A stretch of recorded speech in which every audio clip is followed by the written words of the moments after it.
Ini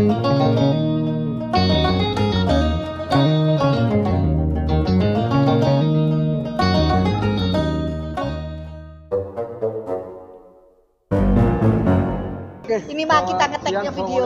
Oke. Iya. Bersama saya sekarang ini dengan Ustadz Anas, tapi lebih kerennya beliau adalah Ustadz Oicin Hai dengan channel Koko Ustadz Oi Official.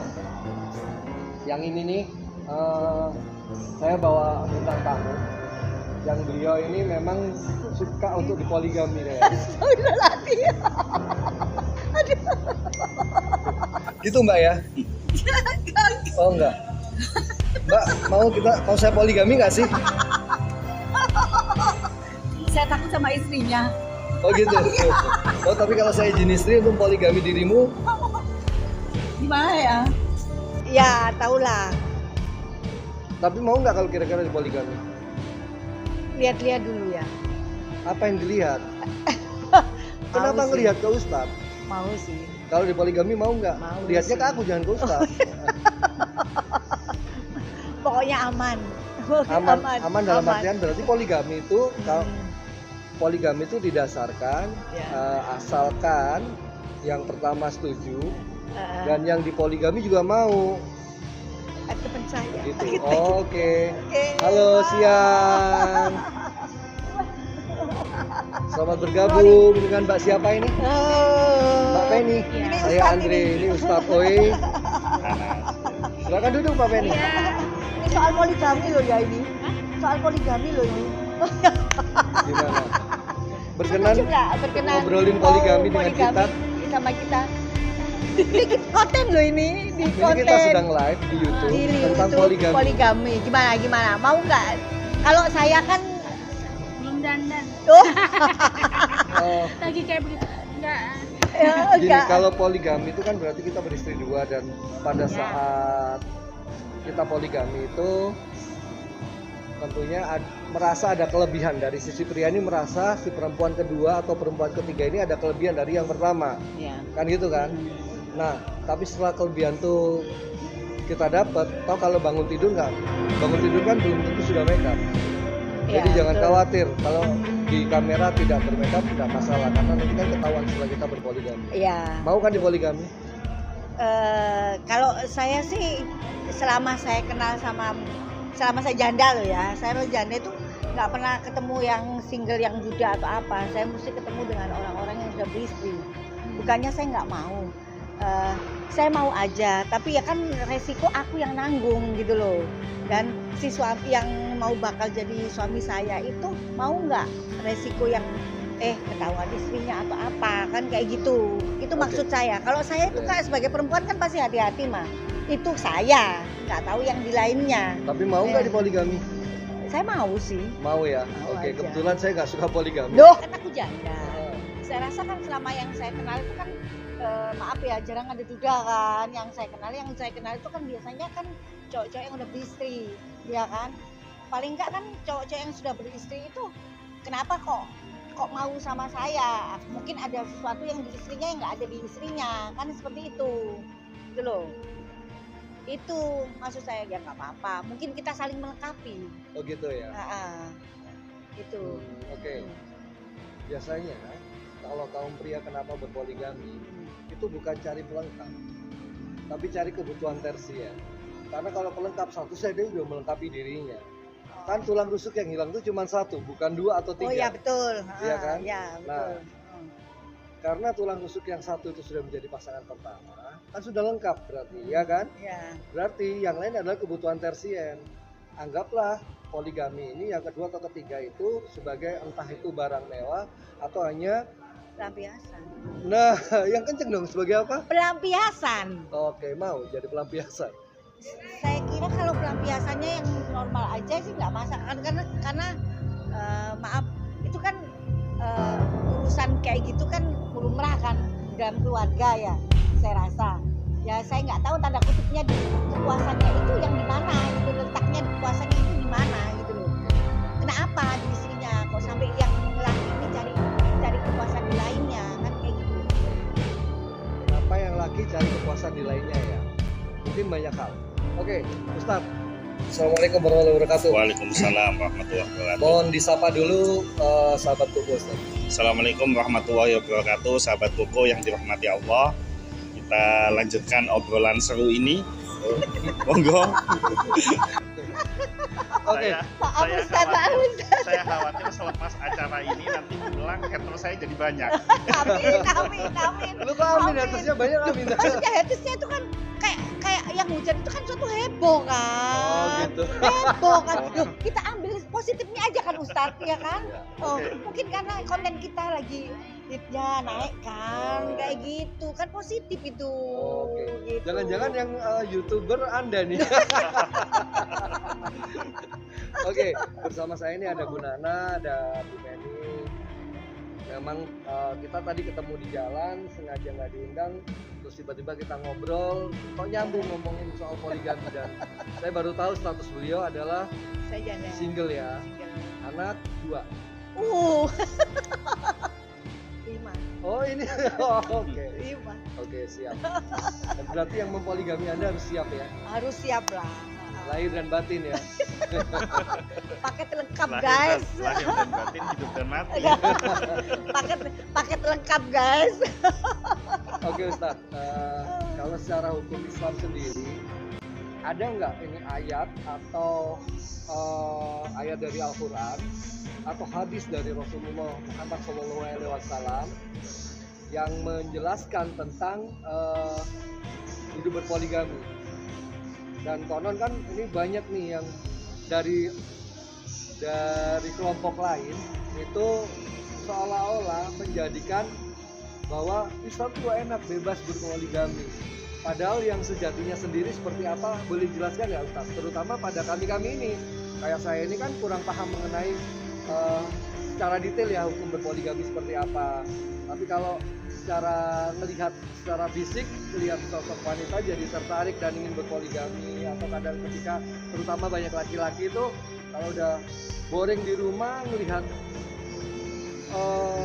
apalagi yang single atau yang sudah tidak bersuami itu jadi pengen aja bawa gitu loh. Gimana Pak? Ya, jadi begini, yang harus dipahami oleh seluruh umat Islam bahwa satu-satunya kitab suci yang dengan tegas mengatakan maka nikahilah satu saja itu hanya Al-Quran. Saya sudah baca beberapa kitab suci di agama lain, tidak ada penjelasan yang secara spesifik atau tegas kalimat maka nikahilah satu saja kecuali Al-Quran.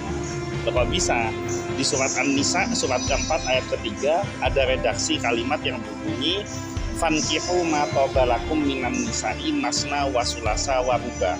Nikahilah wanita di sekelilingmu 2, 3 atau 4. Nah ini seringkali banyak orang titik, padahal ini masih koma, ada lanjutannya. Tapi seringkali orang itu langsung setitik stop sampai di situ. Nah kelanjutannya fa in khiftum alla ta'dilu fawahidatan. Kalau kamu takut tidak adil maka cukup satu saja. Jadi kalimat maka cukup satu saja secara tegas mengatakan itu hanya Al-Quran. Nah kemudian pertanyaan selanjutnya, pernikahan yang lebih dari satu ini itu kan syaratnya kan harus adil. Fa in khiftum alla ta'dilu, kalau kamu takut tidak adil satu saja. Pertanyaannya siapa manusia yang punya kemampuan bisa adil secara rata? Sekarang mungkin secara materi kita bisa adil. Istri pertama dibelikan mobil, istri kedua dibelikan mobil dengan merek dan harga yang sama. Istri tua dibelikan rumah, istri muda dibelikan rumah dengan tipe yang sama. Tapi pertanyaan selanjutnya, bisakah rasa cinta kepada istri tua dan istri muda ini dibagi secara rata? Kan seringnya yang terjadi itu kan umumnya rata-rata suami yang poligami kalau makan ke istri tua, kalau tidur ke istri muda. Ini kan sudah tidak terjadi ketidakadilan di situ. Tapi yang harus dipahami di sini, syariat tidak menolak poligami. Syariat tidak melarang poligami, tapi syarat untuk berpoligami itu sangat ketat dan sangat panjang. Dan poligami ini justru adalah cara Allah untuk memuliakan wanita. Karena misalkan begini, satu contoh kenapa kok poligami ini harus dijadikan sebuah syariat yang dibolehkan dalam tanda kutip. Jadi bukan disunahkan, tapi dibolehkan. Beda ya, kalau ada orang, oh saya sunnah Nabi, nikah lebih dari satu saya sunnah Nabi. Terus sunnah Nabi itu macam-macam banyak. Dan bab poligami ini sunnah Nabi Nabi Shallallahu Alaihi Wasallam itu juga ada kriteria yang sangat lengkap. Contoh begini, masalah cinta kan harus adil. Nggak ada suami bisa bagi adil rasa cintanya. Lalu terus bagaimana dengan Rasulullah? Rasulullah kan istrinya menurut riwayat ada 9 selain Siti Khadijah kan gitu. Nah, bisakah beliau membagi cintanya secara adil? Jawabannya bisa. Kenapa? Kok bisa? Nabi Shallallahu Alaihi Wasallam ini mengalami 2 fase pernikahan. Ada fase monogami dan ada fase poligami. Beliau pertama menikah dengan Siti Khadijah dan selama menikah dengan Siti Khadijah tidak pernah satu kali pun beliau berpoligami atau menikah lagi. Dan satu-satunya istri yang dipilih tanpa melalui wahyu itu Siti Khadijah. Karena Rasulullah memilih Siti Khadijah dalam kondisi beliau belum jadi nabi, usia 25 tahun. Nah, Rasulullah jadi nabi kan usia 40 tahun. Jadi cinta sejatinya Rasulullah hanya satu, Siti Khadijah. Selepas Siti Khadijah wafat, proses 3 tahun beliau menduda. Jadi 3 tahun beliau tidak menikah. Usia 50 tahun Siti Khadijah wafat, Rasulullah usia 50 waktu Siti Khadijah wafat. Usia 53 baru beliau menikah lagi. Dan proses menikah lagi kan beliau sudah jadi nabi. Setiap pernikahan yang muncul itu pasti karena perintah Allah. Karena kan konsepnya wama yantiqu anil hawa in huwa illa wahyu yuha. Yang diucapkan dan yang dilakukan oleh nabi itu bukan berdasarkan hawa nafsunya, tapi berdasarkan wahyu yang diberikan kepada dirinya. Sehingga pernikahan selain dari Siti Khadijah betul-betul adalah perintah Allah kepada beliau, yang dari pernikahan ini menghasilkan berbagai macam hukum dan ketentuan. Karena wanita ini makhluk yang unik, karakternya sangat beragam. Sehingga kalau kita belajar sirah nabawiyah, sirah Nabi, pernikahan dengan Siti Aisyah, dengan Siti Hafsah, Siti Maimunah, Siti Zainab, Siti Romlah, Siti Sofiyah dan sebagainya, itu menemui masalah rumah tangga yang beragam. Oh, kalau ketemu istri yang manja, contoh Rasulullah dengan Siti Aisyah. Oh, ketemu masalah dengan istri yang dewasa, contoh Rasulullah dengan Siti Saudah. Oh, ketemu masalah saya nikah dengan anaknya pejabat, kemudian muncul konflik, sementara saya orang biasa, contoh Rasulullah dengan Siti Zainab. Saya menikah dengan pasangan yang keluarga besarnya beda agama dengan saya, maka contoh Rasulullah dengan Siti Sofiyah. Itu ada contoh-contohnya masing-masing. Dan bisa dipastikan rasa perhatian dan kasih sayang Rasulullah kepada semua istrinya pasti adil dan rata. Kenapa? Karena cintanya hanya satu kepada Siti Khadijah. Dan Siti Khadijah sudah wafat, sehingga dipastikan beliau adil. Nah, ini yang mesti cowok-cowok harus ngaji, jangan sembarangan sunnah Nabi. Ini ada sejarah yang panjang di balik poligami ini. Jadi saya paham maksudnya. Jadi kita sudah memahami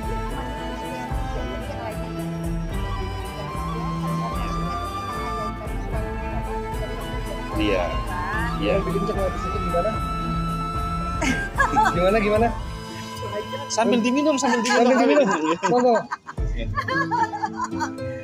Gimana? Ya Ustaz, jadi saya paham aja kan maksudnya. Jadi cintanya Rasul itu cuma Siti Khadijah. Jadi yang lainnya tuh bukan ditadakan untuk pelampiasan kan. Memang wahyu dari Allah untuk menikahi yang itu mayoritas semuanya tuh janda-janda kan. Iya, Nah. yang gadis hanya satu Siti Siti Aisyah. Aisyah aja. Berarti Gitu loh. di sini menempatkan dirimu kan mewakili janda nih. Nggak kesimpulan, sorry. Maaf ya, statusmu kan lagi janda gitu maksudnya. Statusmu kan lagi janda. Wakili loh. Bukan, sorry. Statusnya lagi janda nih. Berarti dalam artian punya hak berlebih untuk dipoligami gitu. Ya enggak, Oh, maksudnya enggak. yang saya lihat di Ustadz kan bukan maksudnya riwayatnya Rasulullah kan mereka menikahi itu yang janda-janda kan Ustadz ya. Ya, makanya. Paling enggak kan ya kan nikahilah janda, bahwa kalau kamu menikahin janda dapat apa? Nggak ada. Yang itu kan itu Nggak ada di Al-Quran, nggak ada di Al-Hadis, nggak ada. Memang sekarang ini banyak orang, kalau dulu itu kan kalau ngaji itu kan selalu ada riwayat-riwayat yang jelas. Nah, kalau sekarang ini sering orang itu hadasani YouTube, wah akhbaroni Google, wah TikTok. Jadi dasarnya YouTube, Google, TikTok. enggak iya Gitu. kok gitu ngomongnya. Loh, Itu maksud janda ini makin terdepan dong. Iya enggak? Iya enggak? Nah, itu yang akhirnya banyak merusak rumah tangga orang. Enggak. Kenapa? Karena Nah. sorry, Ya enggak gitu di dong. antara dua jenis makhluk Allah, Oh. yang paling mudah dimasuki syaitan adalah wanita. Loh, tapi yang dilihat yang mana dong? Masa Itu semua tadi. janda kayak gitu? Sampai akhirnya kan mencuat atau muncul pameo baru, janda lo hebat semakin terdepan. Banyak akhirnya baik memotivasi orang yang rumah tangganya baik-baik memilih jadi janda dong. Tahu bilang dari dia jangan lah. Oh enggak ya, oke. Enggak lah. Enggak ya. Enggak gitu, Gitu enggak Mbak Feni, gitu enggak? Enggak. Mbak Feni ini keluarga baik-baik. Lo iya, saya nggak bilang keluarganya nggak baik-baik kan, saya nggak bilang itu. Jangan lah, enggak Bang. Takut saya malahan ini sama papa ini ya. Saya barusan bilang janda lah yang terdepan ya. Maksudnya gini, kalau janda terdepan maksudnya cuma istilah aja Ya. gitu. Bukan untuk menggoda sebenarnya. Tanda kutip untuk menggoda. Karena kebanyakan tapi kita kembali lagi ke orangnya. Itu kan menjadi stigma negatif, Mbak Nah, Feni, iya itu nggak kan kan? pikiran laki-laki mesti kayak gitu. Di mana ada laki-laki kalau melihat saya pikirannya nggak negatif. Nah, Sorry loh ya, Ya. itu bawaan laki-laki. maaf Ustaz, maaf ya. Saya sekarang jadi baik-baik ini. Nah itu yang memotivasi kita nih kaum Adam. Kalau melihat, oh janda ya, wow. Nah, jadi something. Karena apa? Yang sudah menjadi janda sendiri, kamilah yang terdepan. Karena apa? Selalu reasonnya, sorry bentar. Reasonnya kami lebih berpengalaman daripada ini. Kan kasihan anaknya kalau udah punya anak gadis nggak laku-laku gara-gara maknya. Dosa, enggak gitu. Oh enggak ya. Ya laki-lakinya aja yang punya pikiran kayak No, begitu. Nah. iya. Sebenarnya bisa oh iya saya punya istri, saya punya anak. Nah. Misalnya anak saya kok punya anak Ya, oke ya. kan nggak juga itu kan Ya. kita nggak tahu kan depannya Gitu ya. seharusnya ya Nah itulah keistimewanya perempuan. Selalu saja menyalahkan laki-laki. Adanya dua hukum. Nih ya, hukum pertama nih ya, hukum pertama perempuan nggak pernah salah. Hukum kedua, ketika dia salah, lihat ini hukum pertama. Nah, itu memang. Nah itu makanya jangan bikin moto jandalah yang terdepan. Jadi ini saya harus baca doa apa biar damai. Enggak Ustaz, ini kan akibat ya, sorry terjadi poligami ini pun kadang karena yaitu tadi terutama kemarin ya di 2 tahun atau 3 tahun yang lalu ketika terjadi COVID-19 sampai terjadinya sampai terakhir 2021. Jujur aja statistik perceraian itu meningkat. Loh, itu bukan karena Sebentar, sabar dong. iya, kan emosi aku jadinya. Aku dipikir kita yang Bukan, kan aku nggak mengarah ke dirimu, aku belum menyelesaikan kalimatku. iya. Ya maaf, aku memang hobi dibikin GR gitu. Oh. Gitu Mbak Beni ya. Jadi maksudnya adalah statistik perceraian meningkat karena perekonomian yang menurun. Nah, itu maksud saya. Nah, aku kan belum selesai, aku baru koma. Sama kayak tadi yang dimaksud Ustadz ketika disampaikan ayatnya gimana Ustadz? Nikahilah wanita di sekelilingmu.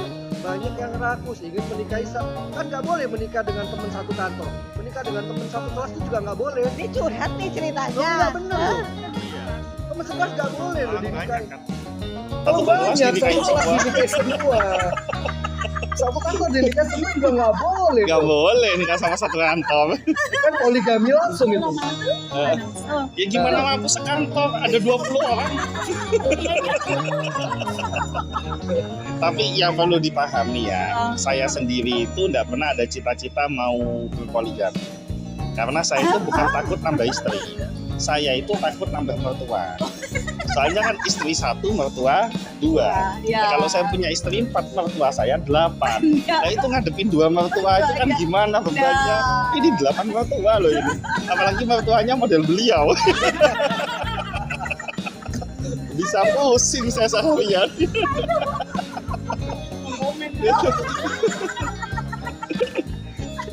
Nah terus tadi sempat disinggung juga salah satunya perceraian ya. Ini juga perlu kita luruskan. Saya pernah ngobrol dengan teman-teman yang ada di pengadilan agama. Ternyata sebagian besar faktor terjadinya perceraian itu adalah masalah ekonomi. Saya nggak setuju. Penyebab terjadinya perceraian bukan masalah ekonomi, tapi penyebab terjadinya perceraian hanya karena satu hal, yaitu kemauan antara suami dan istri tidak sama. Kalau kemauannya sama, nggak mungkin bercerai. Karena banyak kok orang yang diuji dengan ekonomi yang jauh lebih sulit daripada yang bercerai itu, tapi kemauannya sama, prinsipnya sama, mau dijalani bareng-bareng, mau berjuang bersama, akhirnya bisa dilewati dan akhirnya bisa terus langgeng sampai akhir hayat. Jadi perceraian itu penyebabnya adalah tidak ada kemauan yang sama. Makanya kita kalau belum nikah itu satukan prinsip dulu. Pastikan prinsip dulu, dan prinsip itu harus dibangun dengan iman kepada Allah. Jadi nikah itu niatnya dulu harus benar. Apa? Kalau niatnya udah benar, suami niatnya karena ingin ibadah, istri niatnya karena ingin ibadah, apapun ujian dan cobaannya pasti akan bisa dilewati sama-sama. Tapi kalau niatnya selain dari Allah, ketemu ujian, goyang. Karena kekayaannya jatuh miskin, hilang. Karena kecantikannya, ketemu yang lebih cantik, ganti atau nambah kan gitu. Jadi seperti itu, Mas Andre. Dan itulah yang mengakibatkan Karena Allah ya. Menikah harus karena Allah. menikah karena Allah, bukan karena wajah ya. Karena semudah-mudahnya istri muda tetap akan jadi tua juga. Nah kalau istri mudanya udah tua gimana? Saya teringat dulu waktu saya masih mondok di Jember, di pesantren, ada salah seorang datang ke almarhum kiai saya. Kemudian beliau menanyakan, "Kiai, kenapa ya dulu saya belum menikah? Istri saya yang dulu masih calon, ini saya merasa dia adalah wanita yang paling cantik di muka bumi ini ketika belum menikah. Tapi setelah saya menikah, kok saya sekarang baru sadar banyak wanita yang lebih cantik daripada dia. Nah itu bagaimana?" Nah, apa jawaban kiai saya? Kamu menganggap istrimu yang sekarang sudah jadi istrimu itu dulu wanita yang paling cantik di muka bumi karena kamu belum memilikinya.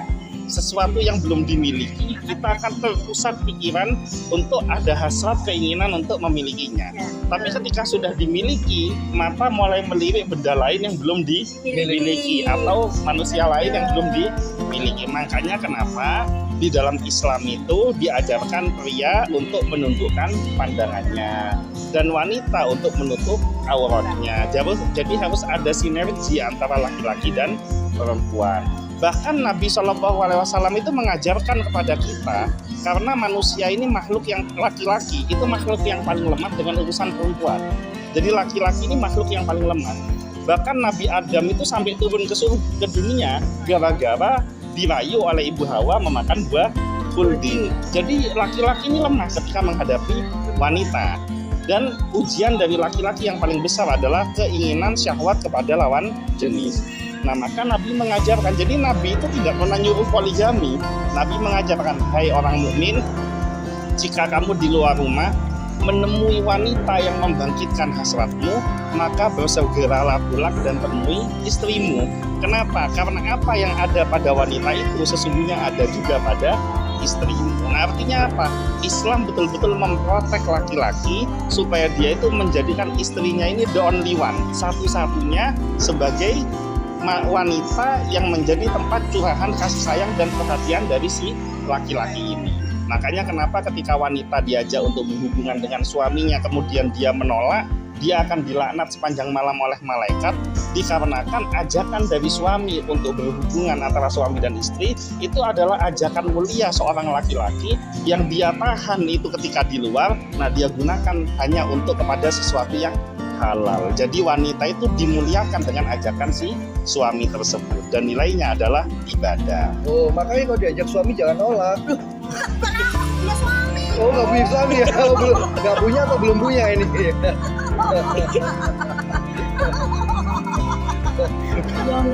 Oh the way. Oke. Berarti secara harfiah itu laki-laki itu sangat dilindungi ya oleh Semuanya saling dilindungi. Jadi Allah itu melindungi laki-laki dengan porsinya, wanita juga dilindungi oleh Allah dengan porsinya. Semua syariat di dalam Islam tidak ada yang tidak ada manfaat, semuanya pasti bermanfaat pada masing-masing kondisi dan orang dan golongan. Oh, makanya nih Anda nih jangan merasa nih terzolimi sama kami kaum pria. Apalagi prianya manis kayak saya kan. Janda itu sini, bukan itu. Oh bukan, Anda. Saya nggak bilang janda, Anda kaum wanita. Oh, Jangan selalu merasa terzolimi oleh kaum pria. larinya ke situ. Sini dong. Iya, maksudnya kan kan Bapak ini ada suami nih, jangan merasa terzolimi dengan suaminya. Siapa tahu kan pada saat ya itu tadi seperti yang diceritakan kan, suaminya memegang syariat, menundukkan pandangannya ketika ada yang lain, tapi itu digunakan di rumah. Dan di rumah jangan ditolak, kasihan. Bapak tidak nolak kan? Luar biasa contoh ini. Contoh yang baik. Kamu. Ini kan dikasih contoh yang baik. Kamu itu. Saya nanti kemudian hari kalau ada. Nunggu usia 70 tahun kali. Jangan sampai lah. Ya. Berarti secara syariat poligami itu dibolehkan, bukan disunahkan Ustaz ya. Dibolehkan, bukan disuruh. Dan turunnya ayat poligami itu karena dalam kondisi yang sangat darurat. Darurat ya. Jadi ayat poligami itu turun dalam kondisi sangat darurat. Jadi begini, secara ilmu psikologis ini sudah diteliti dan ternyata ini hebatnya syariat Islam. Pria itu kemampuan di dalam menahan hasrat seksualnya lebih lemah daripada wanita. Wanita itu mampu kurang lebih sekitar 4 bulan tidak melakukan hubungan suami istri. Tapi laki-laki seminggu saja sudah pusing kalau dia sudah punya istri yang sah kan gitu. Nah, pada waktu itu terjadi peperangan dalam posisi jauh dari istri. Nah, sehingga pada waktu itu banyak para tentara Islam itu dalam kondisi secara psikis tidak sehat. Nah, dalam kondisi seperti itu maka turunlah ayat fankihu ma qabalakum minan nisa ini. Jadi pernikahan poligami itu pada intinya dibolehkan dalam kondisi yang teramat sangat kepepet. Jadi sudah betul-betul kepepet bagi laki-laki, tidak ada jalan lain, maka di situ poligami dibolehkan. Tapi kalau kondisinya baik-baik saja, istrinya baik, istrinya sehat, istrinya dalam kondisi yang baik dan tidak ada masalah dengan yang serius dengan hubungan rumah tangganya, maka seharusnya tidak perlu terjadi poligami. Ini menurut pandangan saya kan gitu. Kecuali mentalnya kan sedikit terganggu gitu boleh ya. Bukan. Enggak, situ ketawa, situ merasa gitu. Bukan. Dan jangan lupa, menurut hukum kompilasi Islam di Indonesia, syarat poligami itu sangat sulit, tidak mudah. Karena harus seizin istri yang pertama dan itu melalui persidangan. Si istri pertama harus mau tanda tangan. Dengan konsekuensi ketika istri mau menandatangani, maka semua hak yang dimiliki oleh suami harus dibagi rata dengan istri yang muda. Rumah dibagi rata, harta dibagi rata, mobil dibagi rata. Istri tua kebanyakan nggak mau. Kenapa? Kamu susahnya berjuang bareng sama aku, giliran udah seneng kamu cari yang memasukkan manusia lain ke dalam kehidupan kita. Jadi saya tidak membenci poligami, saya tidak menentang poligami karena ini adalah sesuatu yang dibolehkan di dalam Islam, tapi saya tidak punya cita-cita untuk melakukan poligami. Berarti tapi setidaknya kan itu sudah sifat bawaan, bahwa nggak tahu ya ini secara harfiah lahiriah, laki-laki itu terlahir poligamis, perempuan itu terlahir materialis, ya nggak sih? Maksudnya gimana? Ya, maksudnya Laki-laki itu terlahir kadang tidak cukup merasa punya satu, ya. karena sudah ada sifat bawaan dia poligami. Tapi yang perempuan materialis, karena sudah sifat bawaannya kalau melihat yang merah-merah, yang biru-biru itu berubah. itu sudah. Ya makanya kan bawaan. Dan itu memang jadi begini. Gimana Ustaz? Di dalam Al-Qur'an itu kan diterangkan huwallazi khalaqal mauta wal hayata liyabluwakum ayyukum ahsanu amala. Dialah Allah yang menciptakan kematian dan kehidupan untuk memberikan cobaan kepada kamu, siapa di antara kamu yang paling baik amalnya. Nah, ayat ini menurut tafsir diterangkan di dalam kitab tafsir Ibnu Katsir bahwa kehidupan masing-masing orang itu ada ujian masing-masing sesuai dengan porsi dan kadarnya. Pria diuji dengan mata dan syahwatnya, syahwat kepada wanita. Sementara wanita diuji dengan syahwat kepada materi. Makanya kenapa terjadinya banyak perzinahan-perzinahan itu dikarenakan si laki-laki yang punya duit tergoda dengan wanita yang cantik. Sementara wanita cantik tergoda dengan duit si laki-laki itu tadi. Sehingga terjadilah sesuatu yang dilarang di dalam ajaran agama. Tuh, hati-hati tuh. Materialis mengakibatkan perzinahan. Ya kan? Nah, selama punya istri yang cantik, uang yang banyak, mampu menundukkan pandangan, tidak akan terjadi perzinahan dan tidak akan terjadi poligami. Itu. Lo maksudmu apa? Aku mau poligami sama dirimu? Ya kan Ustaz, ya kan. Saya takut Ustaz sama ini Ustaz. Takut sama kok takut Mas sama Andre aku? atau takut sama istrinya? Oh, Misalnya Agak kenceng Mbak Beni. poligrafi ya, tapi oleh istri pertama. Ah, Hukumnya iya. gimana? kalau secara hukum Islam memang tidak ada aturan laki-laki harus izin kepada istri yang pertama ketika dia menikah lagi. Nah, sehingga pernikahan itu kalau secara hukum Islam tidak keliru.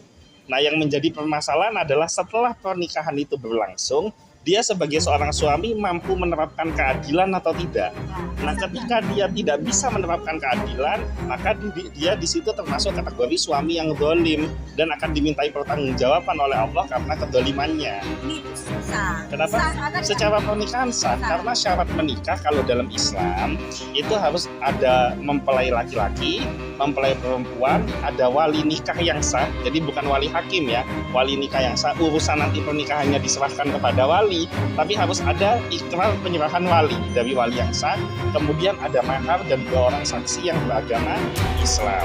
Itu sudah sah pernikahannya. Tapi kembali lagi kita kan hidup di Indonesia, hukum kompilasi Islam di Indonesia supaya dapat surat kan umumnya wanita baik-baik kalau dinikahi pasti minta Surat. kepastian, Ya, minta surat kan minta gitu. surat, ya. Nah, sehingga ketika dia menikah lagi, istri yang nomor 2 ini kalau dia istri yang baik-baik, dia pasti akan minta surat juga.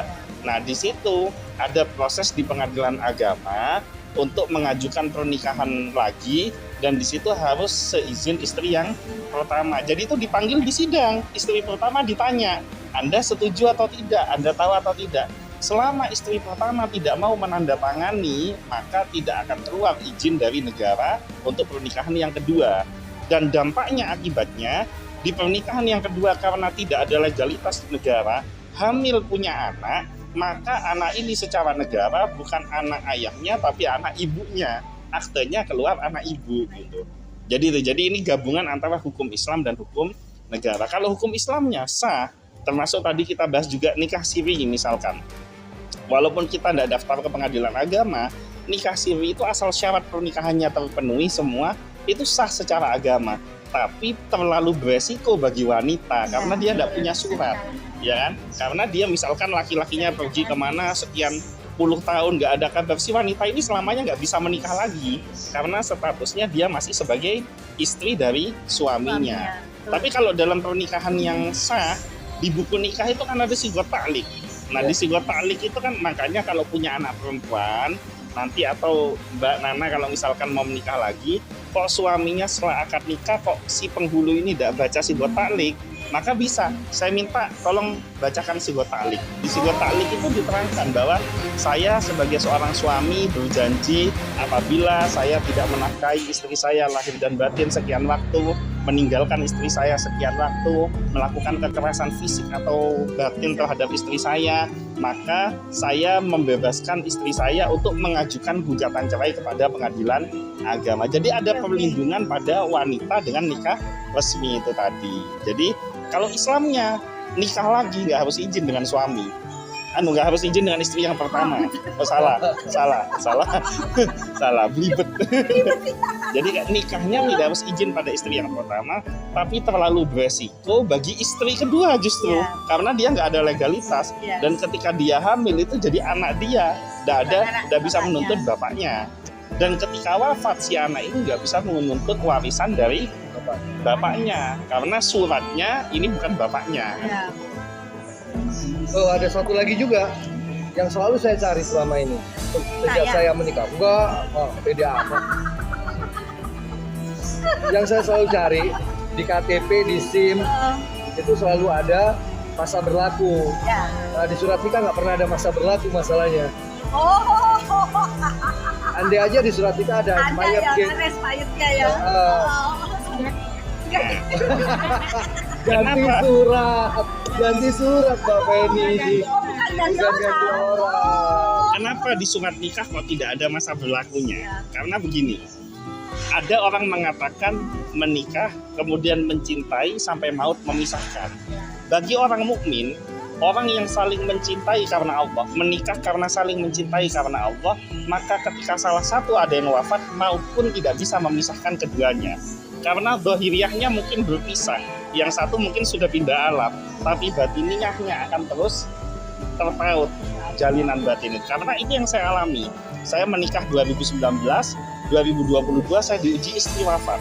Di situ saya baru memahami bahwa ternyata dengan saya dan istri, dengan posisi istri sudah pindah dimensi, ternyata maut tidak bisa memisahkan antara saya dengan istri saya. Karena kita menikah betul-betul niatnya karena Allah.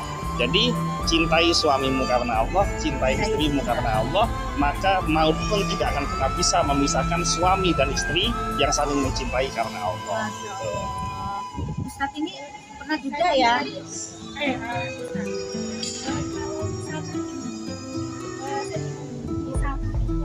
Suami atau istri yang meninggal dunia, dia menikah lagi. Di akhiratnya diakui mana? Ya. Sekarang kasus suami dulu ya. Istrinya meninggal, Ya, kemudian suami menikah lagi. ya. Kalau istri yang tua dan istri yang muda sama-sama solihah, kemudian si suami ini solih, maka akan dikumpulkan bersama di surga. Itu kasus kalau soal. Nah, terus muncul pertanyaan. Ini almarhumah istri saya dulu pernah menanyakan begini. Mungkin firasat beliau sebelum wafat ya. Kok kalau misalkan ada istri meninggal, ya istri yang solihah, meninggal masuk ke dalam surga.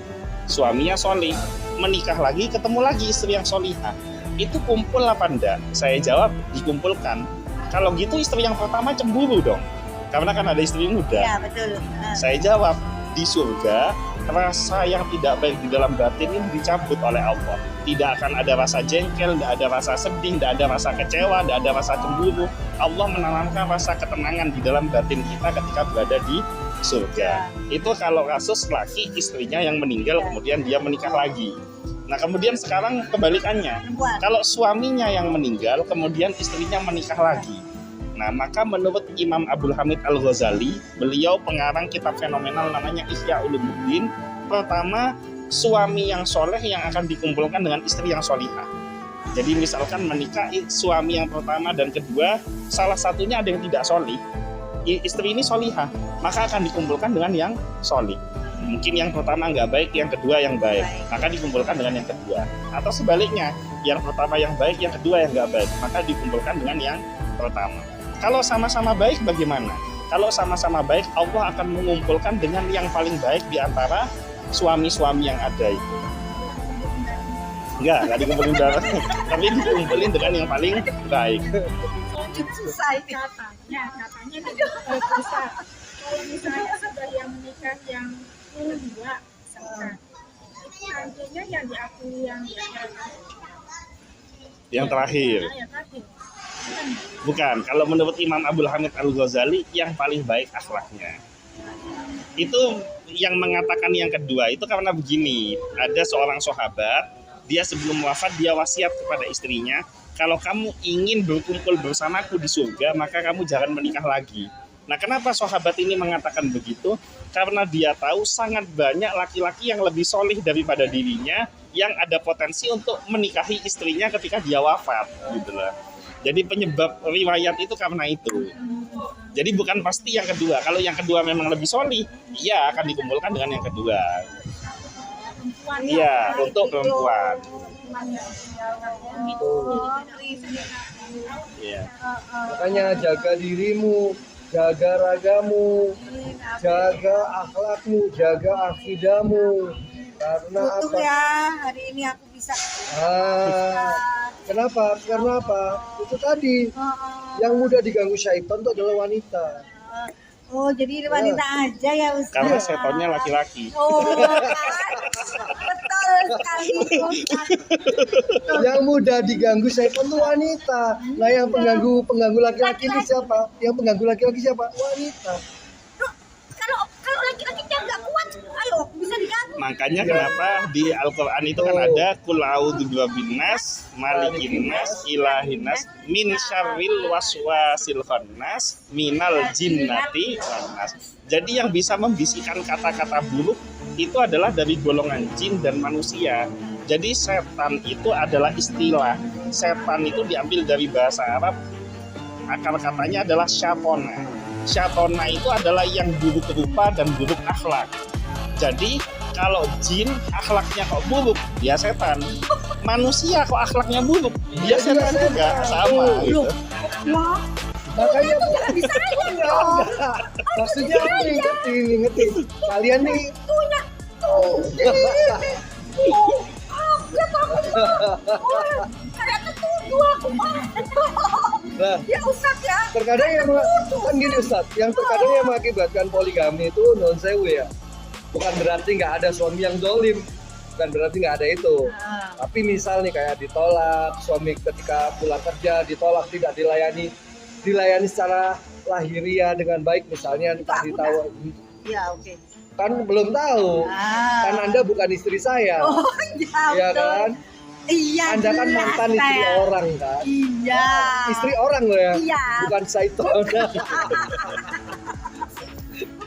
Ya, jadi misalnya pulang kerja nggak disiapin kopi atau nggak disiapin makan, terus menjadikan menimbulkan kekecewaan. Tuh konon katanya kalau apalagi saat ada kebutuhan yang ke arah sana tuh, dan suaminya sudah tidak ridho kepada istrinya, itu sang suami didoakan oleh 9 bidadari loh di surga. Kasihan nih suaminya. Kalau kamu nggak merawat suamimu baik-baik, maka suamimu akan jadi milik kami. 9 bidadari loh yang mendoakan. Benar nggak sih Ustaz? Atau saya yang keliru ini? Jadi gini, yang mesti harus diperhatikan dan ini banyak orang keliru paham. Kewajiban seorang wanita kepada suaminya itu hanya ada 2. Pertama adalah melayani dan menyenangkan hati suaminya. Yang kedua merawat anak dari suaminya. Kenapa kok ada kalimat merawat anak dari suaminya? Karena bisa jadi ketika menikah si suami sudah punya anak. Jadi bukan hanya anak yang dilahirkan dari dirinya, tapi anak yang dibawa oleh suaminya. Itu kewajiban seorang istri. Lalu mau kamu Tapi- merawat anakku? Anakku 5 aja kerawat. Bus, kok sampai Tapi Kepancingan dia. baru nyambung aku. nyuci baju, masak, menyediakan makanan, bersih-bersih rumah, ngurus rumah, itu bukan kewajiban seorang wanita. Jadi itu bukan kewajiban nyuci, masak, bersih-bersih rumah, itu bukan kewajiban wanita. Termasuk menyediakan kopi, itu bukan kewajipan wanita. Tuh dengar ya. Belum titik, masih koma, Belum titik. masih koma. Masih koma. Pakai koma ini loh, Ustadz ini. Ustaznya dimarahin coba. Dolim loh. Hati-hati loh. Kalau wanita udah berurusan dengan akhlak, dia ada manusia berurusan dengan akhlak, yang akhlaknya buruk adalah Syaiton. nah, ya udah ngaku kan. Terus itu ngaku kalau syaitan. Oh, mohon izin Ustaz, lanjut Ustaz. Oke. Jadi si wanita ini kewajibannya hanya menyenangkan dan melayani dan menyenangkan hati suaminya, kemudian merawat anak suaminya dengan sepenuh hati, baik anak yang dilahirkan dari rahimnya sendiri atau dari wanita lain. Itu kewajiban seorang wanita. Nah, urusan rumah tangga dan sebagainya ini bukan kewajiban wanita, tapi kewajiban laki-laki. Tidak ada satu riwayat pun yang menerangkan bahwa istri Nabi mencucikan pakaiannya Nabi. Tapi yang ada justru Nabi yang mencuci pakaian sendiri, bahkan saking cintanya beliau kepada istri-istrinya, beliau yang mencucikan pakaian istrinya. Itu saya tiru Ustaz. Itu saya tiru. Wah, Dengan keterpaksaan. Enggak. Nilai ta'ala. Saya ikhlas nilai ya ta'ala. Ustadz. Saya nggak tega melihat lantai kotor, apalagi ketika melihat istri saya itu sudah kecapean. Saya sendiri nyapu ngepel tanpa complaining, no complain. Curhat nih ceritanya, curhat. Enggak, maksudnya mengutarakan isi hati. bukan. Ya kan? Saya meniru kan gini, seorang muslim yang baik itu adalah mencontoh perilaku Rasulullah. Makanya saya berusaha mencontoh beliau. Sama pun juga ketika cucian baju menumpuk, saya yang mencucikan, saya yang menjemurkan. Tapi yang melipat tetap istri saya. Ganti, maksudnya itu sama-sama kerjasama. Saling punya peranan. Nah, kenapa yang melipat istri saya? Karena konon biasanya kan di saku saya tertinggal uang tuh.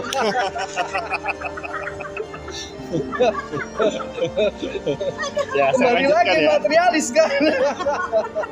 Saya lanjutkan ya. Ya silakan. Nah, terus pertanyaannya bagaimana dengan wanita yang ngurusin baju suaminya, ngurusin kebersihan rumah, menyediakan makanan segala macam, maka dia mendapatkan amalan yang berlipat ganda pahalanya. Jadi wanita yang seperti itu, yang dia meringankan tugas dari suaminya, jadi si wanita ini kan meringankan tugas dari suaminya, maka siangnya walaupun dia makan sampai kekenyangan, selama dia mengerjakan yang wajib-wajib 5 waktu dijaga, maka siangnya dia mendapatkan pahala seperti orang puasa selama 1 hari. Dia nyuci baju, dia bersihkan rumah, dia penuhi apa yang harusnya itu jadi kewajiban suaminya, dia yang lakukan supaya suaminya yang sudah capek bekerja pulang sudah ringan, maka pada siang harinya dihitung puasa oleh Allah walaupun makan bolak-balik. Nah, malam walaupun tidur sampai ngiler-ngiler itu dihitung qiyamul lail, sholat sepanjang malam, karena barokah dia melakukan tindakan yang mana itu bukan kewajibannya tapi kewajiban suaminya, dia kerjakan untuk meringankan beban dari suaminya. Jadi berbahagialah wanita yang bisa meringankan beban dari suaminya, karena kan hidup ini kan singkat, di dunia itu kan singkat. Jadi kita menabung untuk keperluan akhirat kita. Gitu. Ayo, siapa yang mau? Saya isi soleha. Jadi promo, dia jadi promosi. Ya Allah. Saya bisa bersih-bersih rumah loh ya. Ya, jangan lupa, tapi kan koridornya juga ada banyak nih. Satu, kenapa walaupun bikin kopi itu bukan kewajiban seorang istri, tapi ingat, Ini tertawa sampai habis-habis ya. menyenangkan. Itu kembali lagi ke tadi kalimat yang tadi. Tugas wanita itu ada 2, termasuk menyenangkan hati suami dan kemudian merawat anak-anak dari suami, ya kan? Nah, jika kopi itu bisa menenangkan dan menyenangkan hati suami, maka bidadari surga akan mendoakan si istri. Nah, tapi ketika si istri ini, ketika istri tidak patuh, tidak taat pada suami, dan suami memendam, berusaha untuk tidak meridhoi istrinya, berusaha memendam itu, konon katanya bisa bidadari 9 bidadari surga itu sudah menanti pria ini, apalagi kalau dia laki-laki ini adalah laki-laki yang solih. Betul ya Ustaz ya? Apa saya keliru? Jadi itu memang diterangkan bahwa ketika si laki-laki ketika malam hari mengajak istrinya untuk hubungan badan kemudian ditolak sampai akhirnya suami ini tertidur, maka para malaikat akan melaknat si wanita tersebut dan para bidadari akan mendoakan kebaikan untuk si laki-laki tersebut. Cuma kalau jumlahnya 9 saya nggak tahu, baru dengar sekarang. Kalau jumlahnya saya nggak tahu, nggak dengar gitu. Dia ngomong 9 terus. Dan saya Banyakan ya kayaknya ya Ustaz ya. Berarti kan kalau 9 di akhirat tidak dihitung poligami. tapi juga begini yang mesti Gak jadi umpah. Baru tadi 9 terus Ustaz. yang mesti dipahami gini ya, wanita yang solihah ketika nanti di surga, secantik-cantiknya bidadari itu jauh lebih cantik wanita yang solihah ketika berada di surga, dan tempatnya tidak sama. Kalau bidadari di dalam Al-Quran itu diterangkan bidadari itu tinggal di tenda-tenda surga, sementara wanita solihah itu dibangunkan istana yang megah oleh Allah di surga. Sementara istana yang paling megah di muka bumi ini itu gak ada apa-apanya dibandingkan tenda yang ada di surga. Sementara si wanita solihah diberikan istana yang berada di surga. Berapa ribu kali lipat megahnya tuh istana, ya kan? Nah kadang tuh kalau misal ya ada laki-laki yang kurang beruntung gitu, yang tidak dilayani istrinya dengan baik dan dia adalah laki-laki yang solid. Enggak, bukan. Kembali lagi ke curhat, istri saya perempuan yang baik. Nah, itu maksud saya itu. Enggak. Anda selalu mendiskreditkan ke sana, keliru. Enggak. Ini saya agak marah nih. Ini muka saya marah loh ini. Ya, jadi gini loh. Maksudnya adalah ketika ada suami yang solih, ada suami yang solih ini dan dia tidak diperhatikan, istrinya juga tidak menjaga akhlaknya. Oke lah, entah berapapun jumlah bidadarinya lah ya. Tapi setidak-tidaknya sudah ada yang siap menggantikan posisinya di surga kelak. Loh, enak ya. Enak loh. Dan suami juga kan disiapkan istana juga nggak sih Ustaz? Iya, Oh. jadi gini, antara pria dengan wanita itu sebenarnya mau masuk surga itu gampangan wanita daripada pria. Kenapa? Karena kalau laki-laki itu ar-rijalu qawwamuna 'alan nisa. Laki-laki itu adalah pemimpin bagi perempuan. Sekarang saya mau nanya satu contoh. Masalah handphone. Itu kan ada omongan yang betul yang mana? Suami ngecek handphone istri atau istri ngecek handphone suami? Karena ada pertanyaan gitu. Jadi, kalau itu biasanya kan yang paling kepo. Kalau menurut saya ini, kalau menurut saya kan saya dulunya pernah. Ini curhat nih ceritanya. Saya tidak pernah. Saya selama saya punya suami saya nggak pernah ngecek HP suami. Karena bagi saya pribadi. Kalau Kalau saya sih pada waktu menikah saya dan istri sama-sama bisa lihat isi handphonenya, karena kita berdua kan nggak ada rahasia, ngapain takut dilihat handphone kalau saya gitu dengan istri. Tapi maksud saya fenomena yang terjadi saat ini kebanyakan lebih banyak wanita kepo dengan isi HP suaminya daripada suami kepo dengan isi HP istrinya. Padahal kalau menurut pandangan agama, menurut saya itu yang betul adalah suami ngecek HP istrinya, bukan istri ngecek HP suaminya. Kenapa? Alasannya kenapa? Istri kalau bikin dosa, satu dosa dikerjakan, maka suami akan menanggung dosanya. Jadi istri melakukan sebuah dosa, suami menanggung dosanya. Sementara ketika suami mengerjakan sebuah dosa, istri tidak kebagian dosanya, gitu loh. Jadi kan kontrol itu dalam rangka menjaga takut istri bikin dosa. Itu pertama. Terus yang kedua, coba kata Rasulullah, wahai para wanita, kerjakan ibadah, sholat 5 waktu dikerjakan, yang wajib-wajib dikerjakan, kemudian taati suamimu, nanti ketika meninggal, masuklah kamu ke dalam surga dari pintu manapun yang kamu kehendaki. Sementara kalau laki-laki ada tanggung jawabnya, akan ditanyakan yang dipimpin itu gimana? Kullukum ra'in wa kullukum anhu mas'ulun an ra'iyatihi. Setiap kamu adalah pemimpin dan setiap pemimpin akan ditanyakan tentang apa yang dipimpinnya. Jadi kalau mau masuk surga gampangan istri daripada suami. Karena ada dosa-dosa istri yang ditanggung suami. Makanya ketika suami agak kenceng nih, agak keras, agak ngasih batasan, selama itu koridornya tidak melanggar akidah agama. Apalagi nih kalau wanita tuh kadang kalau sudah bergaul nih lupa akan akidah agama. Maaf ya.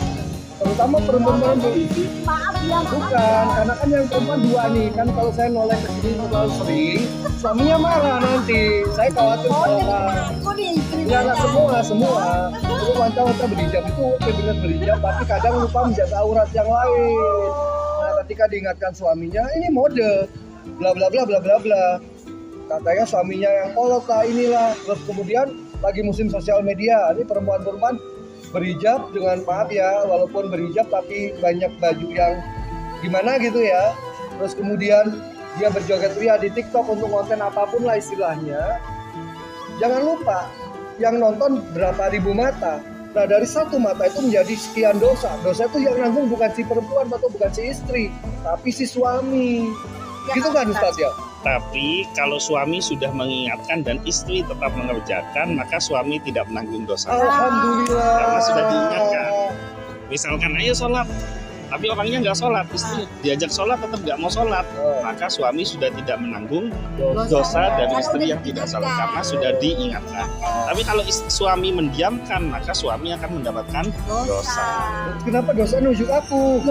Kan tadi suami. Oh suami ya, oh ya. Tanggung dosa istri-istri kan? Ini maksudnya yang Anda istrinya suami Anda juga calon istri orang lain atau calon istri orang lain. Kan orang gitu kan, masih orang gitu, bukan syaitan. Tuh, jadi itulah kenapa Nah, kayak ketika mohon izin Ustaz, apakah benar ketika kita mengingatkan karena kita merasa menanggung dosanya istri, kita mengingatkan istri agar tidak berbuat hal yang melebihi atau yang tidak melanggar akidah Islam. Lalu kemudian si istri kan sudah tidak bisa diperingatkan, kita kan sudah tidak menanggung dosanya lagi. Apa masih kita ini didoakan oleh bidadari di surga, Ustaz? Wah, bidadari terus ya. Ya, kan kita harus sama-sama menang. Ya, sorry, ini jangan lupa ya. Surga di mana? Letak surga di mana?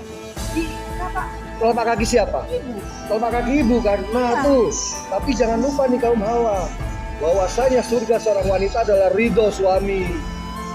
Kalau yang punya suami. Anda nggak punya suami sebabnya apa dulu? Gimana nih Ustaz? Langsung nih. Ayo. Ini akhirnya jadi ini bisa bikin yang lain pengen nggak punya suami loh. Ayo. Bagaimana kalau episode ini kita tutup, kita bahas episode selanjutnya.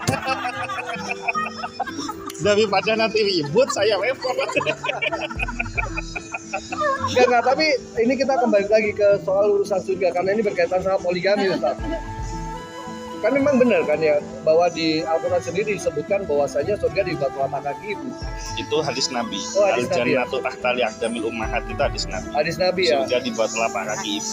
Nah, kalau ridhonya Allah adalah ridhonya suami itu di Al-Quran atau Nabi?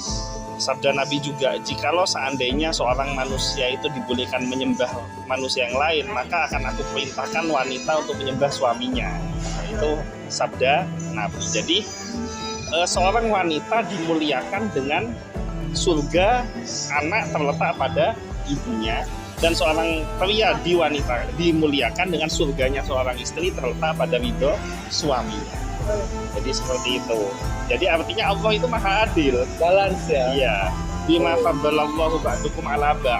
Jadi yang satu dengan yang lain ada keistimewaannya masing-masing. Pria punya keistimewaan yang tidak dimiliki oleh wanita, wanita juga punya keistimewaan yang tidak dimiliki oleh pria. Jadi nggak usah ribut sekarang, misal zaman sekarang ini kan banyak ribut emansipasi wanita. Pria dan wanita harus Sama, setara. Itu nggak bisa mau dibuat pria dan wanita harus setara. Sekarang mau dibuat setara. Ayo coba perlombaan tinju laki-laki lawan perempuan, mau apa enggak? Nggak mau kan gitu loh.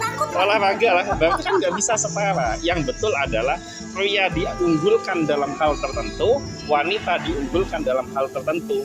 Makanya keduanya diikat dalam pernikahan supaya hunna libasul lakum wa antum libasul lahun.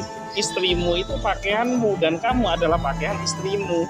Tugas pakaian menutupi dan melindungi. Istri punya kekurangan, itu tugas suami. Suami punya kekurangan, tugas istri. Jadi jangan pernah mengatakan saya suami pemimpin yang paling mulia. Tunggu dulu. Semulia-mulianya saya sebagai seorang suami, saya dilahirkan dari seorang wanita yang mulia. Dan saya punya anak saya juga dilahirkan dari wanita yang mulia. Jadi semua punya keistimewaannya masing-masing. Dan semua butuh, pria butuh wanita, wanita juga butuh pria. Suami butuh istri, istri butuh suami. Di situ baru keharmonisan rumah tangga itu akan terjaga. Tapi Ustaz, saya juga Pernah poligami? bukan, saya kan pernah melakukan seperti yang Ustaz bilang kan, saya kan dulu punya suami dan saya selalu memuliakan suami saya kan, ibaratnya kan. Menurut Maksudnya siapa dulu soalnya tuh? kan, Menurut siapa dulu? nah ini. Ya nggak apa-apa nih, benar ya. Ya kan, tapi kok banget kan ibaratnya kan kayak gitu kan, capek. Padahal saya tuh kan udah mencoba untuk ibaratkan ya, dari Ustaz itu bilang kalau boleh, kalau bisa Allah bisa menyembah selain Allah, sembahlah suamimu. Saya seperti itu Ustaz, sampai makan khasnya dia itu makan Ustaz. Tadi aku tuh pengennya kayak seperti yang Ustaz bilang itu kan, tapi kok ya kayak gini Ustaz gitu. Ya, curhat jadi. Curhat saya ini Ustaz. Jadi begini. Curhat saya Makanya ini. kenapa nikah itu harus menata niat. Itu kembali ke awal tadi. Menikah itu niatkan karena Allah. Sehingga ketika kita niatnya karena Allah, bukan karena makhluk, apapun perlakuan suami atau pasangan hidup kepada kita itu sudah tidak ngefek di hati kita karena niat kita adalah untuk Allah. Itu satu. Sekarang yang kedua, ya ini yang kedua. Sekarang seburuk-buruknya suami kita, serusak-rusaknya suami kita, masih lebih buruk dan lebih kacau Fir'aun daripada suami kita. Siti Asia punya suami Fir'aun, tapi Siti Asia menjadi salah satu dari 4 wanita yang paling mulia di muka bumi ini. Di samping Siti Maryam, Siti Khadijah, dan Siti Fatimah. Siti Asia suaminya Fir'aun. Dan suami kita ini kan bukan Fir'aun. Suami ibu-ibu ini kan bukan Fir'aun. Tidak sekejam Fir'aun kan Ya, gitu. Itu menurut saya yang ngalamin soalnya. Emang pernah mengatakan saya ini adalah Tuhan yang maha tinggi? Oh, Enggak kan? Berarti kan lebih parah Fir'aun. Ya. Kata Fir'aun, ana rabbukumul a'la. Aku ini Tuhanmu yang paling tinggi. Ini kata Fir'aun gitu. Ini kan ibaratnya buruk dalam akhlak sebagai manusia, tapi dia sadar kalau dia makhluk tidak menentang Allah. Dan Fir'aun ini kan sudah sampai dalam penentangan kepada Allah. Siti Asia menikah niatnya bukan karena makhluk, tapi niatnya karena Allah. Nikah itu ibarat lotre, bisa dapat jodoh yang baik, bisa dapat jodoh yang buruk. Tapi kalau niat kita karena Allah, liyabluwakum ayyukum ahsanu amala, kalau kebetulan dapat pasangan hidup yang baik, maka itu anugerah dari Allah, rawat betul-betul pasangan hidup yang baik itu. Tapi kalau seandainya kita mendapatkan pasangan yang buruk, maka itu juga anugerah dari Allah untuk memperluas dan memperbesar pahala sabar kita. Kan as-sabru nisful iman, sabar itu separuhnya iman. Allah itu memberikan pahala sabar melalui ujian, dan ujian tiap orang itu macam-macam. Ada yang diuji ekonominya, ada yang diuji keluarganya, ada yang diuji dengan saudaranya, ada yang diuji di pekerjaannya, dan sebagainya. Nah, tujuannya apa? Supaya manusia ini dapat pahala sabar. Kalau nggak ada pahala sabar, gimana caranya dia bisa, kalau dia nggak ada ujian, gimana caranya dia bisa dapat pahala sabar. Jadi seperti itu ya. Jadi kalau kasusnya kok ada wanita punya suami seperti itu, mulai tanyakan pada diri, seburuk-buruknya suami saya masih lebih buruk Fir'aun. Maka kalau Siti Asia mampu menghadapi suami yang buruk seperti Fir'aun, saya harus mencontoh apa yang dilakukan oleh Siti Asia. Saya menikah bukan karena suami saya, tapi saya menikah karena Allah. Misalkan suami Mbak Feni Fir'aun gitu. Jangan sampai. Caranya sekarang disebutkan misalkan atau apapun, misalkan dia selingkuh lagi yang nolak, misalkan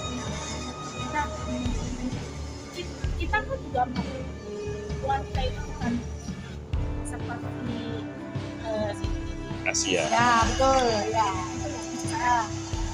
Dan suami-suami kita juga bukan suami Juga. dia nggak mungkin sampai kayak ya ibaratnya kayak gitulah, maksud saya gitu. Kalau misalkan sesak, kalau saya karena saya banyak dicurhat sama teman-teman Nah, kan. betul. Kalau dia terusan gitu, dizolimi terus, sesabarnya dia kan. Nah, itu maksudnya. Kadang kan juga nggak kuat juga Nggak gitu. kuat juga. Karena Walaupun dia sudah misalkan akhirnya dia memasrahkan diri dia semalam itu, dia sampai akhirnya ya udah nasib saya seperti ini. ya betul. Akhirnya saya membahagiakan Diri saya sendiri akhirnya. Karena udah lelah gitu loh, Ustaz. Saya kan seperti itu. Tapi kalau Setiap orang sudah bisa seperti itu ya. Nah. Bertahan dengan status pernikahannya, jangan menekan perasaannya dia, ya. Untungnya dia masih di jalur yang benar nih. Tapi kalau misalkan ada akhirnya dia akhirnya apa jadi bagaimana lah kan ada tempat adalah mau Yang dalam sekarang itu loh. banyak gitu loh. Itu gimana ya? Maksud saya, aduh, kalau misalnya disamakan dengan Siti yang Asia. Ya. Makanya kenapa pertama ya ada tahapan-tahapan begini. Hak talak itu ada di suami. Betul ya? Ya, Tapi hak nikah itu ada di istri. Ini yang jarang orang bahas. Jadi hak talak ada di suami, hak nikah itu ada di istri. Apa artinya? Ketika seorang laki-laki mengkhidbah seorang wanita, wanita ini boleh untuk menggantung jawaban. Saya tertarik pada dirimu, kemudian saya ingin menikahi dulu, saya mengkhidbah kamu. Nah, ketika khidbah ini diterima, wanita boleh menggantung tanpa batasan waktu yang jelas. Jadi si pria ini boleh dibiarkan untuk menunggu. Nah, tujuannya apa menggantung ini? Si wanita mulai mencari tahu pria yang mengkhidbah ini seperti apa, karakternya, akhlaknya, lingkungannya, terus pekerjaannya, keluarganya dan sebagainya dicek, dikontrol dulu. Nah, supaya apa? Supaya untuk meminimalisir terjadinya hal-hal buruk setelah pernikahan. Itu tahapan pertama. Jadi wanita-wanita yang belum menikah, tolong cerdas ketika disibah. Jangan mau gara-gara ayo kita segerakan. Iya betul, memang nikah harus disegerakan ketika memang sudah terjadi kesepakatan di antara keduanya. Nah, selama hati masih belum sepakat, dimantapkan dulu, dicari tahu dulu dia layak nggak jadi suami saya, dia cocok. Kenapa? Jangan bucin banget. Oh, itu nggak boleh bucin. Bucin itu kalau sudah nikah. Kalau belum nikah jangan bucin. Itu opini ya. Iya, benar. Sering ya kayak gitu ya dia berarti ya. Jadi kalau Ini ngerasa ya. Nah, iya makanya. jadi simpelnya kalau belum nikah yang dipakai ini. Kalau sudah nikah baru pakai ini gitu loh. Itu simpel. Jadi jangan kebalik. Kita kadang belum nikah ini dipakai, dibohongin lah habis gitu. Itu tahapan pertama. Nah, tahapan yang kedua, setelah saya putuskan dia menjadi suami saya, tentukan tanggal pernikahan, terjadi pernikahan. Nah, ketika akad nikah dilangsungkan, jangan lupa wahai para wanita, minta suamimu untuk baca sigot ta'liq yang tadi saya sebutkan itu. Ikrar sigot ta'liq, saya sebagai suami berjanji akan mempergauli istri saya dengan baik. Apabila 1, kalau saya meninggalkan istri saya dalam sekian waktu. 2, saya tidak menafkahi istri saya lahir dan batin. 3, saya melakukan kekerasan baik fisik maupun psikis kepada istri saya, maka saya mendapatkan hak untuk mengajukan gugatan cerai ke pengadilan agama dengan biaya sekian. Nah, itu sebagai perlindungan bagi si wanita. Artinya si suami kan sudah janji bahwa saya nggak akan meninggalkan kamu dalam waktu sekian tahun tanpa ada kabar. Kemudian saya tidak akan sampai lalai dalam urusan nafkah baik lahir maupun batin sesuai kesepakatan. Karena kesepakatan tiap suami istri kan nggak sama. Nah, kemudian yang ketiga, saya tidak akan melakukan kekerasan fisik maupun psikis. Pelakor itu kan kekerasan psikis, ya kan, selingkuh itu kekerasan psikis. Ini nggak akan melakukan. Kalau salah satu dari 3 ini dilanggar, si wanita punya hak untuk mengajukan gugatan cerai ke pengadilan agama. Kenapa? Kalau suaminya ada lah yang nggak mau menceraikan. Ya tapi kan di pengadilan agama nanti kan dipanggil. Istrinya itu membawa keuntungan buat dia, egoisnya. Makanya, nah ini Bentar. Juga dijawab dulu, kok egoisnya ke kita. Ini sorry ya, ini saya lurusin dulu ya. Keseringan wanita-wanita ini juga sudah menyalahi koridor-koridor akidah, tapi kemudian jangan lupa disahkan seorang suami itu memukul istri tapi tidak di wajah. Itu ada di Al-Quran. Tapi itu 1 kali. Kalau udah diingetin dengan lisan tidak didengar 3 kali, boleh diingatkan dengan pukulan tapi tidak di wajah. Bukan gini ya, tapi mukulnya gini. Tapi jika diingatkan gini, istri masih keterlaluan, nah itu udah wallahu alam. Nah, ini keseringan si perempuan, si wanita itu playing victim. Anda kaum wanita ini selalu sering playing victim. Kita ini terzolimi, kita ini yang dizolimi. Kadang wanita ini nggak melihat betapa setianya si pria ini, betapa pria ini tidak ingin selingkuh, tapi karena attitude wanita itu sendiri yang mengakibatkan minum dulu, emosi. Sabar. Enggak, ini Kaget gitu. karena wanita itu selalu gitu, menunjuk laki-laki itu egois, sedangkan dibalik sebab dan akibat itu dia hanya melihat yang akibat terjadi pada dirinya, tidak pernah melihat sebab yang diakibatkan dari dirinya. Sometimes nggak semua kayak gitu loh mbak, nggak semua kayak gitu. Jadi Pokoknya. Bisa jadi kamu. Saya jelasin dulu ya, Iya, ini boleh. biar clear dulu ya. Yang ibu kan belum selesai juga tadi kan. Jadi tadi sampai di mana yang belum dijelaskan tadi? Nanti suami tidak mau menceraikan istrinya. Tapi dengan sigot ta'liq itu, kemudian walaupun tanpa sigot ta'liq pun bisa, si wanita sudah mengajukan kepada pengadilan agama, kan hakim kan pasti sidang, kan dipanggil suami dan istri. Kenapa kamu mengajukan gugatan cerai? Alasan saya begini. Si laki-laki ditanya, betul enggak? Dimediasi kan? Ini akhirnya kan yang si istri ngotot mau cerai, suami nggak mau. Kamu punya saksi nggak? Panggil saksi. Nanti hakim akan menimbang yang mana yang paling benar. Maka di situ talak itu tetap bisa dijatuhkan walaupun si suami tidak mau cerai. Makanya kembali lagi si ta'liq jangan lupa untuk suruh suaminya baca, itu sebagai kekuatan komitmen sebagai seorang laki-laki. Kemudian sampun gitu yang itu ya.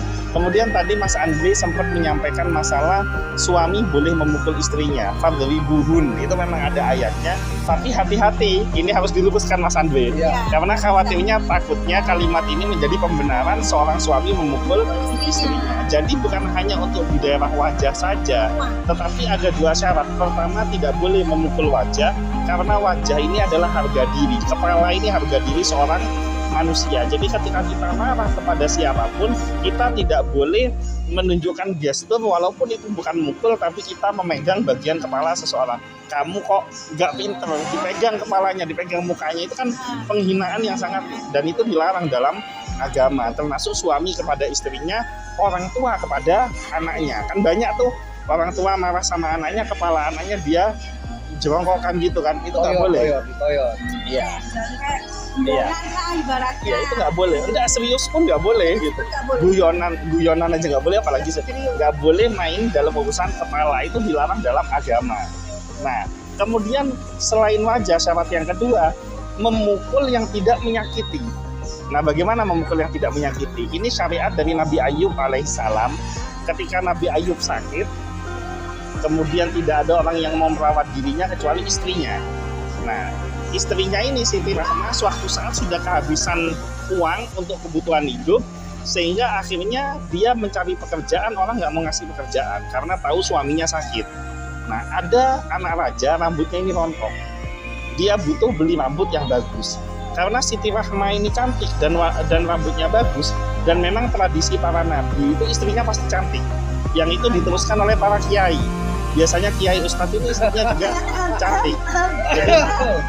Jadi kalau ada istri dan ustadz kok nggak cantik, itu apes. Istri kiai ustadz itu pasti cantik ya, Karena meneruskan tradisi. termasuk istri para santrinya. Nah, sehingga Ada kriteria untuk itu ya. enggak tahu. Enggak. Karena kalau cantik di tataran santri, yai, santri, ustadz, yai sampai yang lebih tinggi lagi, itu cantiknya bukan hanya secara fisik, tapi akhlaknya juga harus dijaga. Nah, saya mencoba untuk Ustaz itu. Tuh, Nah, mencoba untuk gimana? Bukan maksudnya Mencoba untuk itu. itu. Koma. Ustaz. Nah, jangan sampai salah bahasa. Saya nilai lu. Iyalah, nanti bisa tuh. Oh gini kan. oke, saya lanjutkan Siti Rahmah ya. Jadi Siti Rahmah ini akhirnya menjual rambutnya, pulang rambutnya pendek. Nabi Ayub ini melihat rambutnya pendek, marah. Karena kok berani-beraninya kamu potong rambutmu tanpa seizin diriku, apalagi sampai dijual. Akhirnya beliau itu nadar, nanti kalau aku sembuh, istriku akan aku pukul 100 kali. Ini nadarnya Nabi Ayub dalam keadaan marah. Akhirnya singkat cerita, Allah mengizinkan beliau sembuh. Nah, setelah beliau sembuh, beliau bingung, galau. Kenapa? Karena beliau punya rasa sayang kepada istrinya. Pukul 100 kali menyakiti istrinya, beliau tidak sampai hati. Ya. Tapi seorang nabi kan harus memenuhi nadarnya. Ya, kalau nggak dipukul kan salah, gitu, karena sudah nadar. Maka malaikat Jibril turun membawa wahyu dari Allah, diperintahkan suruh ngambil 100 lidi, suruh ikat jadi satu, kemudian pukulkan secara lembut kepada istrinya, maka gugurlah kewajiban nazar dari Nabi Ayub untuk memukul Secara istrinya lembut ya. 100 Secara kali. lembut, kan? Jadi mukulnya secara lembut. Yang kasar. Dan setelah mukul, jadi gini, ada tahapannya. Pertama tegur. Kenapa ngeliat ke saya?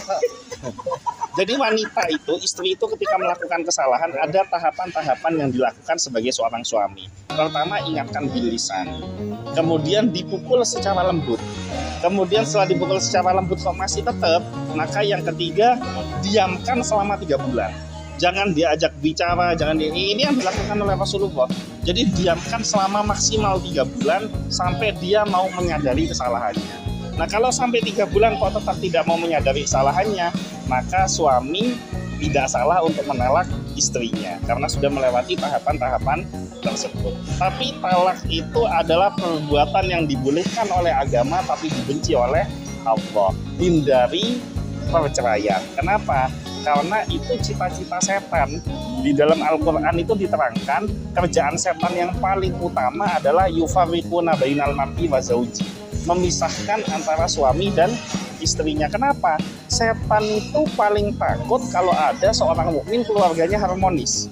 Setan takut dengan mukmin yang sholat, tapi lebih takut dengan keluarga harmonis. Setan takut dengan ibadahnya orang mukmin, tapi yang paling dia takutkan adalah pernikahan yang harmonis. Kenapa? Karena ketika seseorang melakukan pernikahan, qabiltu nikahaha, saya terima nikah dan kawinnya, mulai detik itu sampai maut menjemput, asal tidak ada maksiat di dalam perjalanan hidupnya, semuanya dihitung ibadah. Duduk bareng antara suami dan istri, ibadah. Tidur tidak melakukan pekerjaan apapun, hanya di sampingnya jejer, ibadah. Bercengkerama, ngobrol dengan keadaan senang, pandangan penuh kasih sayang, ibadah. Pokoknya nggak ada maksiat dari awal nikah sampai maut menjemput, isinya ibadah semua. Dan setan itu bencinya setengah mati dengan keluarga yang harmonis. Nah, jadi wanita ketiga adalah Dah. Ya kan. Dah. Enggak. Oke, sudah. Saya nggak bermaksud mendiskreditkan gender. Semua ada porsi benar dan semua ada porsi salahnya masing-masing. Kembali lagi ke secara harfiah, kembali lagi ke diri kita, harus memahami sebab yang terjadi, jangan hanya akibat. Termasuk kita kaum pria dan termasuk Anda kaum wanita. Jadi jangan selalu melihat aku seperti ini Karena sebab ini, karena ini, tapi akibatnya kayak gini. Tidak, tapi apakah dari diriku kita sama-sama introspeksi, sama-sama muhasabah ya Ustadz ya, agar terjadi keharmonisan dalam rumah tangga. Jadi jangan hanya melihat ini adalah kesalahanmu, kembali yang lain, pasangan yang lain menyalahkan ini kesalahanmu, akhirnya tidak pernah ada jalan keluar. Yang ada hanyalah perpisahan yang di situ membuat setan bahagia dan dilaknat oleh Allah. Oke? bukan mama baik-baik saja, makanya dia itu harus Amin. Semoga semuanya baik-baik saja. Kak Nana baik-baik saja, Kak Ferry baik-baik saja, semuanya dikasih keharmonisan, rezeki yang lancar, barokah. Termasuk saya juga yang membawakan ke acara ini, dikasih kebahagiaan dunia dan akhirat. Dan semoga semuanya dipertemukan dengan pasangan-pasangannya yang solih dan solihah di surganya Allah kelak. Amin. Oke sahabat Koko Ustadz, sebelum saya tutup, akan lebih afdol ketika ini ditutup sendiri oleh Koko Ustadz Oi. Silakan Ustadz. Ya, jadi saya tutup terakhir untuk para sahabat Koko yang menyaksikan tayangan ini dengan doa yang diajarkan di dalam Al-Quran, agar keluarga kita senantiasa menjadi keluarga yang harmonis, sakinah, mawaddah, warahmah. Lazimkan setiap ba'da sholat wajib membaca kalimat doa Rabbana hablana min azwajina wa dzurriyyatina qurrata a'yun waj'alna lil muttaqina imama. Rabbana, wahai Tuhan kami, hablana, anugerahkanlah kepada kami, min azwajina, pasangan kami, wa dzurriyyatina, anak keturunan kami, qurrata a'yun, yang menyenangkan pandangan mata dan hati kami. Waja'alna, dan jadikan kami semuanya lil muttaqina, untuk kelompok orang-orang yang bertakwa, imaman, sebagai seorang imam atau pemimpin. Nah, dengan kita istiqomah membaca doa seperti ini, suami kita, istri kita, anak kita, keturunan kita dilindungi oleh Allah, semuanya menjadi qurrata a'yun, orang-orang yang menyenangkan pandangan mata dan batin masing-masing di antara kita. Mudah-mudahan kita semuanya selamat dunia akhirat, Amin. pernikahan kita selamat dunia akhirat, Amin. anak keturunan kita juga selamat dunia akhirat, dan puncaknya adalah berjumpa dengan Nabi Muhammad SAW. Amin. Mungkin itu saja untuk sahabat Koko yang menyaksikan tayangan ini. Saya ucapkan terima kasih, sampai jumpa di perjalanan kami yang berikutnya. Assalamualaikum warahmatullahi wabarakatuh. Waalaikumsalam warahmatullahi wabarakatuh. Terima kasih sudah Alhamdulillah. datang. Terima kasih. Sama-sama.